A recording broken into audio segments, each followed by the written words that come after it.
What's going on, y'all? Hope all is well. Just another beautiful day.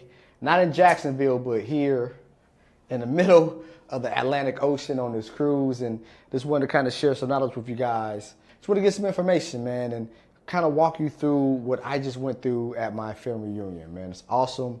People that I met when I was a child, like, oh, I remember when you were 6 years old. And I'm 43 now, so a long time ago.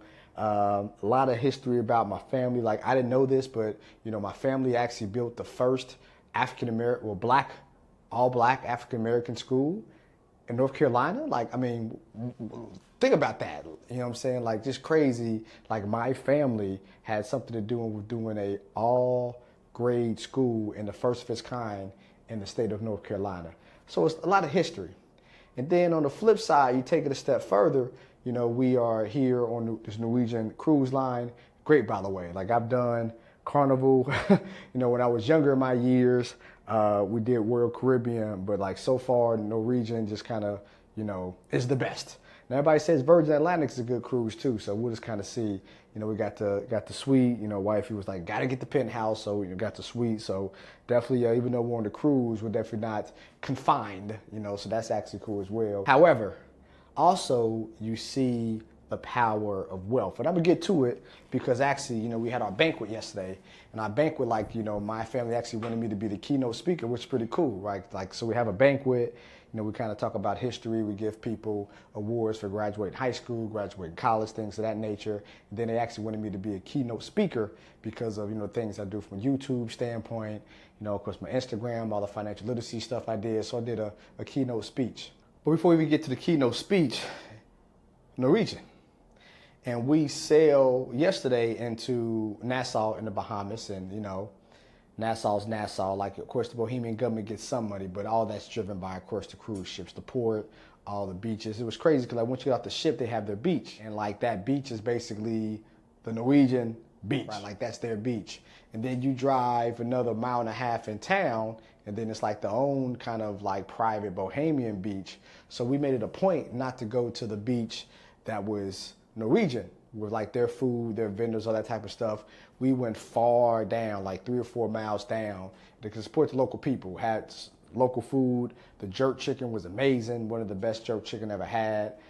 So like Bohemian style jerk chicken, I didn't know that Bohemian style jerk chicken was different than Jamaican jerk chicken. So, but it was amazing. The rice and peas, amazing. The drinks were flowing, and we just want to support their economy, right? At least to the point now today, we're here on their own private island. And I've had to think about it, and it gets back to the keynote speech I did, for my family reunion at our banquet. It's like, it's a lot of wealth.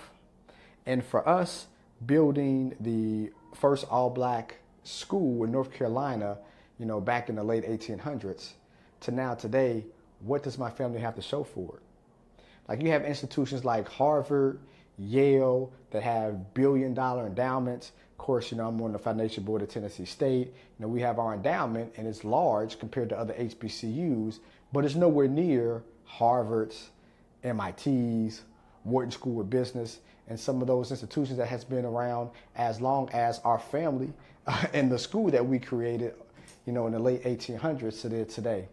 And it's just wealth. So I circled that to my keynote speech, and I basically talked about the power of wealth. And yeah, of course, we help minimize your tax liability. We help grow your money in the stock market. Of course, I have one of the largest black-owned investment firms in Florida and in America as well. So just extremely blessed. But today, how wealth is being created is far different than how it was 10 years ago, and far different than it was 100 years ago. Back when our family created the school, money was very scarce, and you have the have and have-nots. It was very tough to just get capital. So you had to make do with what you had, and everybody had a very, very small amount. But people worked their butts off to make that small amount last.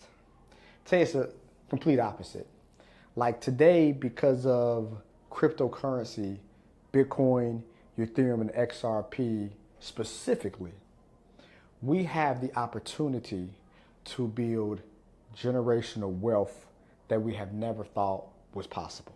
Only 5% of the world has Bitcoin, XRP, or Ethereum.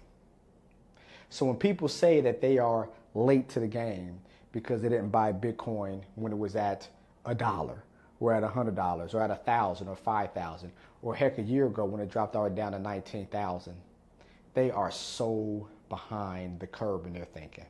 Bitcoin is going to get to $1 million a coin. When will it get to $1 million a coin? 5 to 7 years from now. Right now it's at 120,000, hit another all-time high today. Now you're telling me that being able to 10x your money in the next 5 to 7 years will not give you generational wealth. You're telling me if we're not able to put something in Ethereum, which is the backbone to the new internet, that has a chance to 20 or 30x because it has not got back to where it was 4 years ago. You're telling me you're not going to take advantage of XRP, where we know every single bank are updating their systems right now to XRP so they can get off the SWIFT system, so they can lower their fees when they have international transactions, so they can keep the money, not charge you as much money, but keep a lot more. You're telling me this technology, where right now basically being $3 a share, has the opportunity that most people think is going to be $100 a share in the next 10 to 15 years. That is a 30 extra money. And that's what I specifically talked about to my family. And because of technology, we all have the same ability to do the same thing that the rich, wealthy, and elite doing. Now, we don't have the same money, but we have the same ability to do what they're doing. And we can actually use our proper judgment when they manipulate the market, when they say that it's a scam, it's not going to do anything, like the CEO of JP Morgan said that for years. And we turn around and they're going to have their own stable coin, like their own version of Bitcoin for their internal bankers. Manipulation is happening. It's up to us to take all this free information that's out there, the channels like mine, the channels like my good friend, the Tall Guy Tycoon, that gives you so much information on how to go through the process of picking what cryptocurrency and doing it in a day-to-day standpoint to make sure you grow your money. I asked everybody during my keynote speak, show of hands, who has Cash App? Now, not a recommendation on Cash App, not at all, right? We usually have our clients, we buy Bitcoin directly on the market using IBIT or MicroStrategy or FBTC. ETH, EETH, that's the symbol. XRP today, XXRP. Solana has its own ETF, SOLZ. So a way that you can participate into it, not have the fear of losing your code, losing your passkey, having it get stolen. So yeah, you're not owning it, but you're owning it. That's what we tell our clients. But I didn't want to get into that because the more hurdles that you have, the more you're going to pause and not do something. So I asked individuals. We had individuals in the room as young as 2-3 years old. Oldest person in the room was 89 years old. Show of hands, who here has Cash App? 85% of the people had Cash App. Almost 200 people in the room, 160, 170 people had Cash App. So they all have the tools and the ability to buy cryptocurrency. I then asked the question, who here owns cryptocurrency? Either through their financial advisor, through Coinbase, a hot wallet, a cold wallet, or just on Cash App or any other services. Room of almost 200 people, about 15. And that there equals history. 5% of the population has Bitcoin, and 5% of the room had Bitcoin. We had some older people. Oldest person was 64 years old because their friend told them about it 4 years ago. And the one thing that he said, he wished he would have bought more. He actually expounded, said he sold his house 2 years ago with the proceeds of his house. He wished he would have put it in Bitcoin, not in a money market account. In my head, I did the quick math after I had a side conversation with him. $480,000 of lost money. Now, it's not lost because you can't lose something you don't have. But think about that. $450,000 today. What do you think that's going to be 10 years from now? $10 million of family wealth to pass down to his family, pass down to us collectively as a whole. Not there. Because of not lack of knowledge, not lack of execution, lack of guidance. Everybody here watching this has the opportunity to do what's right for them, their immediate family, and their extended family by telling them to join the cryptocurrency revolution. You see, you hear the old adage, the revolution will not be televised. The Industrial Revolution wasn't televised. The computer revolution wasn't televised. The AI revolution has been televised, but to a point where it's scaring people not to invest in AI. And the cryptocurrency revolution, very, very small into it, it's screaming at you.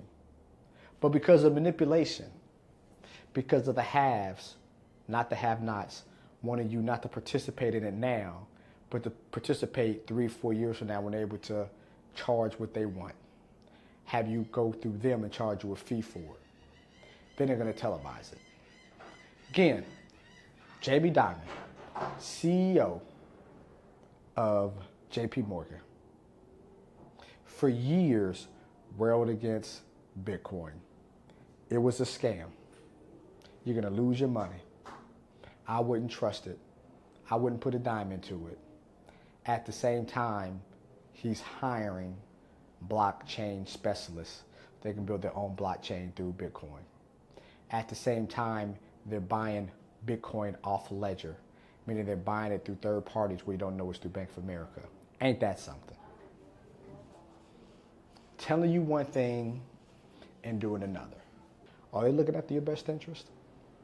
And it leads me back to this private island you see behind me. Norwegian, $84 million to buy a private island. It was a Bohemian military base, $84 million. Another $25 million, over $110 million project that took 4 years. And now their cruise that once went into Nassau and all the economic money that went to the Bahamas is going away. Because you're spending days, maybe even a week in Nassau. Or in other provinces that make up the Bahamas, you're not doing it anymore. You're going to their private island where they control the expenses. They have you spend the money. They have their own excursions. And you're spending money that you're just going to spend anyways when they give it to them. So yes, it was a $110 million investment, but how much more they're going to make because of it. And that brings me back to the power of cryptocurrency, more importantly, Bitcoin, XRP, and Ethereum. See, we didn't have the opportunity to negotiate with the Bahamas like Norwegian did. We didn't have the capital, the money to buy an old military base and then to buy and renovate an island. So as their stock goes up, we're able to take advantage of the stock, but the people that own the majority of shares of that stock, they're making the real money. But because we are in the cryptocurrency revolution, we now have an equal playing field. And that's exactly what I explained to my family. And I gave my family a charge. Every single person. Now, always good to start small. I want them to invest more. I recommend you do the same. But I said, you guys all have Cash App. 85% of the people in the building had Cash App. If you don't have Cash App, the older people, have your grandkids download it for you. And I gave them all a charge. And that charge was to do $5 a month into Bitcoin every single month. History repeats itself. But past performance doesn't guarantee future results either. But history does repeat itself.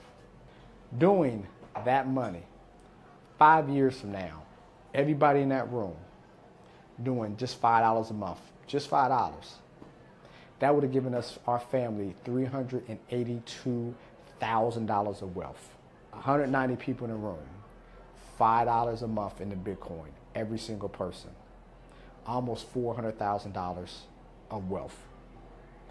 What do you think we can do in the next few years with $400,000? We had a handful of individuals that graduated high school and a handful of individuals that graduated college.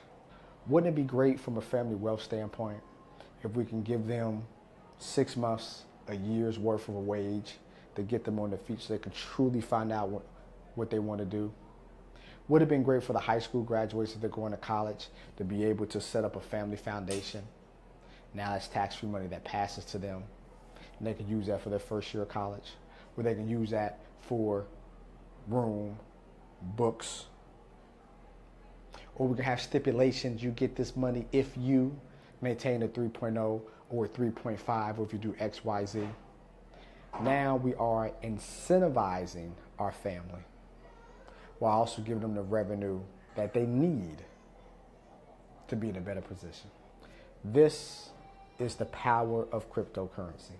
This is the access that we did not have 100 plus years ago when we built our first school as a family in North Carolina. If cryptocurrency existed 150 years ago when we built that school, how better financially would our family be? Yeah, we had some doctors, some lawyers, people that's getting into the bag, your boy, and other people getting into the bag as a family. That's great, but that's individual. But as a family, a lot of times we do not apply resources with each other because everybody doesn't have the resources. You have a person getting to the bag, another person who is kind of check to check or just kind of going through life. The person getting to the bag is going to be apprehensive, opening up the wallet share to help because they got other things that's going on. And they might think you had the same opportunity I had. But if everybody collectively, if you ever been in a room with individuals, everybody collectively is getting to the bag. Everybody collectively is able to pay bills, live life, but then do some moving around financially. It's different. Decisions are different. Ain't nobody pocket watching. Now, my family wasn't pocket watching each other. We all love each other, even though we don't really know each other as much as we should, right? People in that room from New York, see every 2 years high and by, see them on Facebook, but I don't know them. Some of them follow my YouTube channel, which is great, right? That was cool. Actually, cousin came and said, hey, one of the strategies type of investment standpoint, the shadow method, he actually uses in his Robinhood account. So that actually made me happy, right? Another cousin said he actually took my advice on IONQ, one of the plays I talked about earlier this year. Another person said he actually did KLAC I talked about last year, up over 300%. So they're listening, and that's good. But if everybody could take heed of the information, and we can do that with Bitcoin and cryptocurrency. And also some homework is involved as well. Had a younger family member set up a family Facebook account just to show their Bitcoin Cash App account. Take a screenshot, put it in the Facebook group. Doesn't say your name, just says how much. And if people are systematically putting that $5 in on a month-to-month basis, they're going to see people's wins. Losses, yes, because Bitcoin doesn't go down every single day. But a year and a half from now, preferably should be up. 2 years from now, we have our family union. Everybody should be up. So then the ones that executed are the ones that's going to be bragging. And then the ones that didn't execute, they're going to say, I wish I would have did. I'm going to do it now. But they're 2 years behind. And the speed of technology, where it doubles every 5 years, even though only 5% of the population own Bitcoin today, 2 years from now, in 2027, we have our family union in Savannah, Georgia. It might be closer to 8, 9%. I'm burning up out here, by the way, y'all. 5 years from now, it might be 10%. But if we kind of do a 20-year generational loop, where I'm now in my 60s, watching the young folks do what they're doing. In 5 years, everybody does that and stops. Collectively, that's $380,000 as a family. 10 years, now that's $780,000 compounding interest. 15 years, $1.6 million. 20 years, we're looking at a family fund that would have over $3.6 million. We asked our family today what we can do with a family fund. A family fund, you guys, of $3.6 million. What do you think would happen? And how much more families would actually come to the family union because A, they have the money to do so, but B, they want to be around their family members that's getting to the bag to learn more, be around them more, and just share great experiences. So in closing, I had my keynote speech, and I spent every second talking about Bitcoin and how it's the power and how we can take advantage of the future So just like my family's doing $5 a day, what are you guys gonna do? I say all the time, concentration builds wealth, diversification preserves wealth. Diversify yourself in different cryptocurrencies. I, myself, not personal advice, in Bitcoin, in Ethereum, in XRP, and Solana. That's my 4. Now you can do more. 99% of cryptocurrencies will not work. Historically, that has happened over the past 15 years. 99.6 to be exact has lost everything. So it's a small smidget of projects out there that's going to make money. But in the words of Will Smith, if it's not broke, don't try to fix it. And the things that's not broke right now is Bitcoin, because adoption, that's not going anywhere. Ethereum, because it's built on top of the internet, and we know the internet's not going anywhere. Solana, because how it's built on Ethereum, and it reduces gas fees. In my opinion, that's not going anywhere. And XRP, all the banks use that, and banks rule all the money. So do your research. Do at least $5 a month. Prayerfully do more, and see your money scale, because you took advantage of the cryptocurrency revolution that's in front of our face right now. Because we don't want to look back as I look back on the Atlantic Ocean, and all this blue is green dollars that we missed out on. We want to be ahead, not behind. So do like my family. Do $5 a month and see your money grow. If you can do more, please do more. It is what it is. I'm not going to ramble though, man. I got some party to do. It's the last night on the boat, so we're going to have some fun. Drinks on me. Well, we got a drink ticket, so drinks definitely going to be on me because we ain't paying. We already prepaid. Anyways, y'all have fun.